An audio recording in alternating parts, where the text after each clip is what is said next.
Welcome to your mental health violence prevention awareness training presented by the Oneida Herkimer Madison BOCES Safety Office. Resources are inclusive. Schools can and should go beyond providing classroom instruction on mental health and focus efforts on developing a positive school climate and culture. The New York State Education Department amended the Commissioner's Regulation for Health Education, Part 135, to include a mental health component in the health curriculum in New York State schools. This law was signed by Governor Cuomo and took effect in July 2018. The mission of New York's school mental health program is to break down barriers to learning so the general well-being of students, families, and school staff can be enhanced in collaboration with other comprehensive student support and services.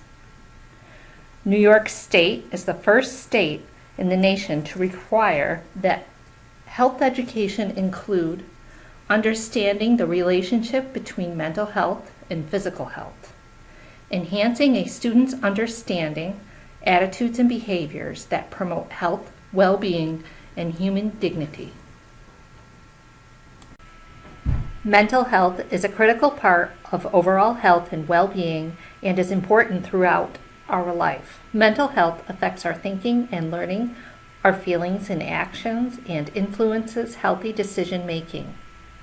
According to the World Health Organization, there is no health without mental health, with health being a state of complete physical, mental, and social well-being, not only absence of disease. Education on the importance of the mind-body connection and the several dimensions of health, including mental health and the relation of physical and mental health, will enhance our understanding, attitudes, and behaviors that promote health, well-being, and human dignity. Mental health wellness includes recognizing the impact that mental health can have on your self-esteem and self-confidence, how it can interfere with regulating your emotions, ability to set and achieve goals, and recognizing our creativity and our ability to empathize. In general, mental health wellness and well-being is dependent upon good physical health, positive social relationships, and the availability of and access to basic resources that can support and provide guidance to someone who is suffering from issues related to their mental health. For children, these can also include a sense of security and safety at home and at school, as well as a climate of inclusion and support. Having supportive relationships is one of the strongest predictors of both mental health and physical well-being. The difference between mental health and mental illness. Mental health, a broader term that includes how someone feels every day. It includes our emotional, psychological, and social well-being. Mental illness is a diagnosable condition that influences a person's thinking, behaviors, and/or feelings. It typically impacts functioning in at least one realm of their life: social, family, and/or work. Stigma is when someone views you in a negative way because you have a distinguishing characteristic or personal trait that's thought to be or actually is a disadvantage, which is a negative stereotype. The stigma around a person with a mental health issue or a mental disorder, unfortunately, result in a negative attitudes and beliefs and are all too common. Issues surrounding someone's mental health can have lasting effects throughout that person's life, coupled with the fact that oftentimes these issues may not be as visible as a physical injury. People who suffer from mental health issues may be viewed in a negative light. It helps to understand the degree of a disability that mental health disorders can cause by comparing them to physical illnesses. Mental, behavioral, and neurological disorders are the leading cause of a disability in the United States, followed by cardiovascular and circulatory disease. Moderate depression is comparable to symptoms of severe asthma, a constant state of exhaustion and fatigue, as well as body aches and pain. Severe depression is comparable to the disability of quadriplegia. 14 and a half years is the peak age of onset for mental disorders. About 35% of patients showed a disorder before the age of 14, 48% before the age of 18, and 63% before the age of 25 years. This highlights the fact that for almost 50% of children and young adults, mental disorders may start before the child reaches adulthood, stressing the importance of early intervention and prevention measures for mental health issues in adolescence. According to the Mental Health Association in New York State Incorporated, half of all lifetime cases of anxiety disorders begin as early as age 8, with 22% of children experiencing serious mental illness in a given year. Oftentimes, early signs of mental illness are mistaken for typical characteristics of childhood and adolescent development. As a result, especially if there is a lack of services and support, many children and adolescents may self-medicate in order to cope with the symptoms of an undiagnosed mental illness, which makes early recognition and intervention crucial. If only. If only is a phrase that is heard all too often. If only we knew what was going on. If only I could have helped. Educators play a role in the success of students, not just with their academics, but with their social and emotional development as well. Understanding the role that mental health plays in student success includes knowing how to recognize the warning signs, developing an awareness of emotional trauma, and recognizing their related mental health issues is critical. There are many opportunities to support the mental health of young people. As a school community, we should focus on promoting mental wellness, preventing mental health problems, and providing a treatment response. It is the little things that can help students get excited for life. With prevention and early intervention, we can have a positive impact on our youth. An intervention strategy can be as simple as asking a student, "How are you doing? Is everything okay?" or "What's wrong?" Adverse childhood experiences, or ACE, are traumatic events occurring before someone reaches the age of 18. Adverse childhood experiences are likely to affect someone's physical and mental health, and as these risk factors increase, the greater the potential impact on their mental health. Adverse childhood experiences can include, but are not limited to, the death of a loved one, witnessing domestic violence, abandonment, neglect, betrayal of trust, abuse, divorce, being in foster care or having an incarcerated parent, bullying, experiencing a natural disaster, and/or poverty.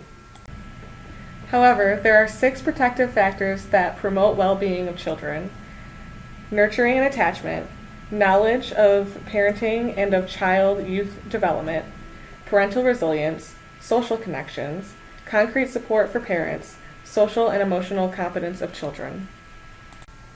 General warning signs: a sudden, overwhelming fear for no apparent reason, sometimes with a racing heart or fast breathing, feeling very sad or withdrawn for more than 2 weeks, chronic loneliness, or social isolation.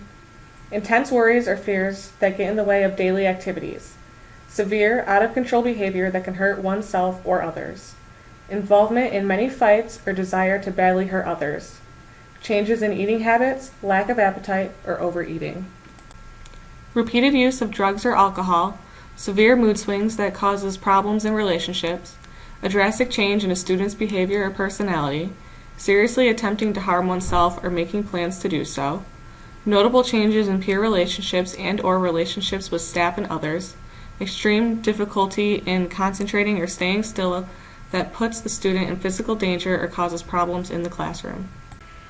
Feeling constantly disrespected, bragging about access to guns or weapons, having a history of discipline problems or frequent conflicts with authority, recruiting accomplices or audiences for an attack, directly expressing a threat as a plan, cruelty to animals, bullying, especially if targeted towards race, gender, sexual orientation, or sex, making direct threats towards a place, another person, or themselves.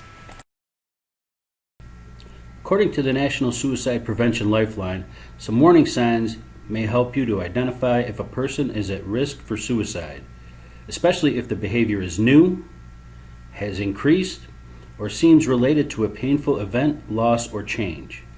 If you or someone you know exhibits any of these signs, you should seek help.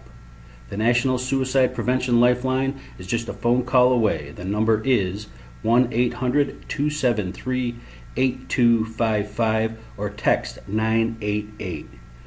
Warning signs of self-harm can include wanting to die and looking for a way to kill themselves, feelings of hopelessness with no reason to live, feeling trapped or in an unbearable pain, talking about being a burden to others, increasing the use of alcohol or drugs, acting anxious or agitated, behaving recklessly, sleeping too little or too much, withdrawing or isolating themselves, showing rage or talking about seeking revenge, and or extreme mood swings.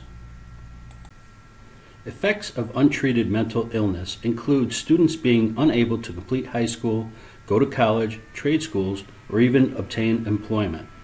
These students are 3 times more likely to be involved in criminal activities. According to the CDC, suicide is the second leading cause of death among 10 to 24-year-olds in the United States, with about 13 lives lost every day and 4,600 lives lost each year. When adding up the loss of life and human potential, we see the incredibly high cost of not acting early in assisting our youth. Some ways to respond effectively to a person can include: be a good listener, be responsive with a caring approach, paraphrasing what the person is saying to show that you understand what they are telling you, be non-judgmental about any circumstances that are shared, speak at a level appropriate to their age and development level. Remember that mental illness has nothing to do with a person's intelligence. Use encouragement and words that heal and not hurt. Maintain confidentiality unless safety is at stake.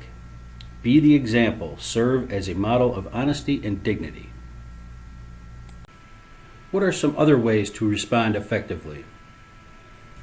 Get to know your students. Having a connection with a student greatly increases the chances of them talking to you about difficult things. Go with your gut. If you have a feeling that something isn't quite right with a student, check it out. If you need more assistance, consult your school or district mental health professional. The following are district policies and regulations found on the school district's website: Code of Conduct on School Property, District-wide School Safety Plan, Student Bullying Prevention and Intervention, DASA information, harassment reporting forms, and other miscellaneous documents pertaining to school safety and school climate. Classroom management and referral information.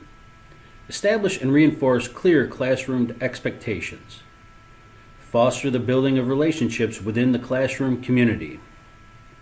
Understand the referral processes and resources available to staff, students, and families.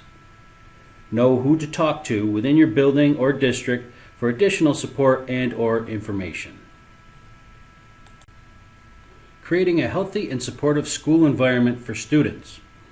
Students can strengthen their emotional well-being by developing the skills to recognize and manage emotions, learning to set and achieve positive goals, learning to appreciate the perspectives of others, establishing and maintaining positive relationships, making responsible decisions.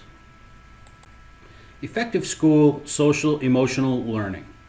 Effective programs promote the healthy social and emotional development of all children and youth. Recognize when young people are at risk or are experiencing mental health problems. Identify how to intervene early and appropriately when there are problems. Promote concrete coping strategies early on in life. Crisis support and other mental health services. Some resources can include teachers, principals, school psychiatrists or psychologists, school social workers, and other mental health professionals. Your job isn't to figure out what the problem is, it's simply to get the individual help. Thank you for your participation in your mental health violence prevention awareness training presented by the Oneida Herkimer Madison BOCES Safety Office.